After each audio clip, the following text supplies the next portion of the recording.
Hello guys. Yan, tingnan nyo to. I-share ko lang to.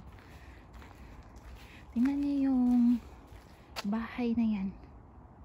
Nakapatong yung paa sa bato. O, diba? Nasa bato siya nakapatong. O, yan. Siguro noon, dyan yung pinaka main door. Dyan. Diba? Parang nasa probinsya tayo. So, yun yung buong bahay. Tingnan natin dito sa likod. Yan. O, diba? Sa bato siya nakapatong. Parang bahay kubo talaga sa probinsya ang dating. O, diba? So, ganun ang itsura rin ng bahay na yan. At tingnan nyo, yung wood. Napakatibay. Tingnan nyo, oh.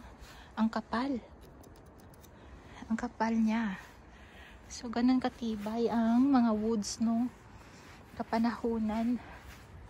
Many years ago, decades, where the house or it's still standing. Ang ganda. Tingnan. Paano nila itinayo yan na nakapatong lang siya, binuhat. Sa may bato. O, diba?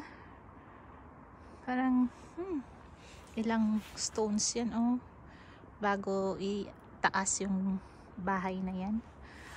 So, ganun din yung nila, ay may bintana pa dyan, oh, diba? Ang ganda. So, ayan. Ang ganda. Marami kang ma-learn dito sa lugar na to. Kung anong itsura ng mga kabahayan nila noon. Parang village kasi itong pinuntahan ko ngayon. So, ayan siya. Ang ganda ng pagkapatong. Ayan, so mula dito, salamat ulit sa inyong panonood. Thank you, thank you.